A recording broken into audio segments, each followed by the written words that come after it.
லிஸ்ட்னா ரொம்ப simple. List that hold order of collection of items.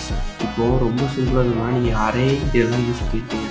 ஆனால் அரேயில் வந்து ஒரு சேம் டேட்டா டைப்பு மட்டும்தான் அது எடுத்துக்கணும். ஆனால் லிஸ்ட்டில் நம்ம அப்படி கிடையாது. லிஸ்ட்டில் வந்து நம்மளுக்கு வந்து டிஃப்ரெண்ட் டேட்டா டைப், அதாவது நம்ம பூலியன், ஸ்ட்ரிங்கு, இன்டீஜர் எல்லா டைப்பும் ஒரே லிஸ்ட்டில் எடுத்துக்கணும். இப்போது லிஸ்ட்டில் வந்து ஸ்டார்டிங் இண்டெக்ஸ் வந்து 0 தான் ஆரம்பிக்கும். இப்போது லிஸ்ட்னால என்ன பெனிஃபிட்ஸ்னால் நம்ம டூப்ளிகேட் வேல்யூஸ்லாம் நம்ம ஈஸியாக ஸ்டோர் பண்ணிக்கலாம். இப்போது மிக்சட் டேட்டா டைப்பை நம்ம ஸ்டோர் பண்ணிக்கலாம்.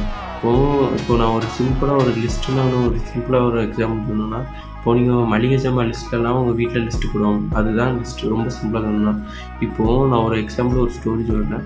இப்போது நீங்கள் வந்து பழக்கடை இருக்குது. அந்த பழக்கடையில் வந்து ஃபஸ்ட்டு பழக்கடையில் வந்து ஆப்பிள், மேங்கோ, பனானான்னு 3 பழம் இருக்குது. இப்போது இன்னொரு பழத்தை ஆட் பண்ணுறாங்க, அதாவது கிரேப்ஸு ஆட் பண்ணுறாங்க. அப் அண்ட் ஃபங்க்ஷன் வச்சு ஆட் பண்ணுவாங்க.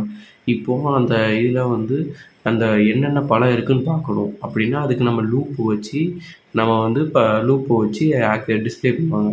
இப்போது இது எனக்கு 0, அதாவது 0 இண்டெக்ஸில் என்ன இருக்குதுன்னு சொல்லி நம்ம இண்டெக்ஸ் வச்சு ஆக்சஸ் பண்ணலாம். அது போக இங்கே வந்து சேஞ்ச் பண்ணலாம். இப்போது அதாவது ரிமூவ், இப்போ வந்து இதுக்கு பதிலாக இது மாடிஃபை பண்ணலாம். அதுக்கப்புறம் நம்ம ரிமூவ், இப்போ வந்து எனக்கு இந்த ஆப்பிள் சேலே ஆகலை அப்படின்னு சொல்லி நம்ம ரிமூவ் பண்ணலாம்.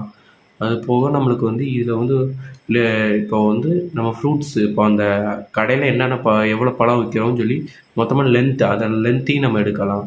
இப்போது இதுதான் பேசிக்காக இதுதான் நம்ம லிஸ்ட்டில் யூஸ் பண்ணுவோம். மேலே தெரியுற எக்ஸாம்பிளை செக் பண்ணி பாருங்கள். திண்ணையில கறிக்கு மஞ்சள் அரைக்கையில